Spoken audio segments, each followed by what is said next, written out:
வணக்கம் நண்பர்களே, அனைவருக்கும் வணக்கம். மிக முக்கியமான ஒரு தகவல் ஒன்றை பார்க்க போகிறோம். குறிப்பாக பார்த்தீங்கன்னா ஸ்டாலினை எல்லாம் பெருசாக மதிக்காதீங்க. பரபரப்பு தகவல் ஒன்று வெளியாகியிருக்கிறது. இதை பற்றித்தான் இந்த வீடியோவில் நம்ம தெள்ளத்தெளிவாக பார்க்க போகிறோம் நண்பர்களே. குறிப்பாக இப்போ இருக்கக்கூடிய கண்டிஷன் அடிப்படையில் பார்க்கும் பொழுது ஸ்டாலினெல்லாம் பெருசாக மதிக்காதீங்க அப்படின்னு சொல்லிட்டு சந்திரபாபு நாயுடு சில விதமான அறிவுரைகளையும் அறிவுறுத்தல்களையும் கூறியிருக்கிறாரா? இதை பற்றித்தான் இந்த வீடியோவில் பார்க்க போகிறோம். அவர் கூறியிருப்பதுடைய கலைநயம் என்ன அப்படின்னு பார்த்தீங்கன்னா, குறிப்பாக ஸ்டாலினுடைய தொடர்பிலேயே இருக்கிறார் சந்திரபாபு நாயுடு. காரணம் என்ன அப்படின்னா, சந்திரபாபு நாயுடுவும் ஸ்டாலினும் பார்த்தீங்கன்னா நெருங்கிய நண்பர்கள், அனைவருக்கும் தெரியும் அப்படின்னு நினைக்கிறேன். இந்த நெருங்கிய நண்பர்களின் காரணமாக பார்த்தீங்கன்னா இவர்கள் நிச்சயமாக பார்த்தீங்கன்னா ஒன்று சேர்ந்தாங்க அப்படின்னா எல்லாருடைய கதையையும் முடிக்கிறதுக்கு வாய்ப்பு இருக்கு. இந்தியா கூட்டணியில வாங்க சந்திரபாபு நாயுடு இப்போ இந்தியா கூட்டணிக்கு வரல அப்படின்னாலும் கூட பரவாயில்லை.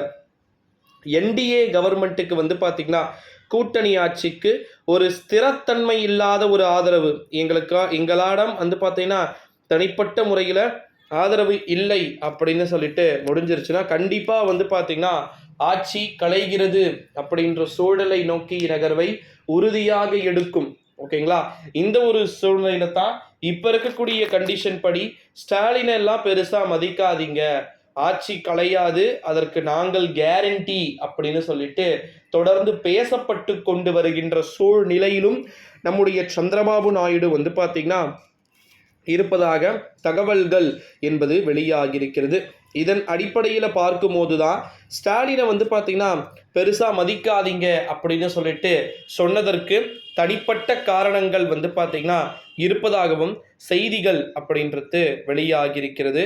அதற்கான காரணங்கள் என்ன அப்படின்னு பார்த்தீங்கன்னா, தமிழகத்தின் முதலமைச்சராக அவர் இருந்தாலும் கூட, இந்தியா கூட்டணியை கட்டமைப்பதில் அவர் மிக முக்கியமான நபராக இருந்தாலும் கூட நிச்சயமாக பார்த்தீங்கன்னா பார்க்கலாம் எந்த மாதிரியான அறிவிப்புகள் வெளியாகுது அப்படின்னு சொல்லிட்டு. குறுந்தாடிக்காரரை எப்பொழுதும் நம்பக்கூடாது, பீகார் முதலமைச்சரின் நிதிஷ்குமாரை அங்கு எப்பொழுதும் நம்பக்கூடாது. ஓகேங்களா? எந்த நேரத்தில் எப்போது வேண்டுமானாலும் பிஜேபிக்கு கடுமையான நெருக்கடியை கொடுக்க நிதிஷ்குமார் நிச்சயம் பார்த்தீங்கன்னா தயாராவார் அப்படின்றத நம்மளால உறுதியா எதிர்பார்க்கப்பட முடிகிறது நண்பர்களே.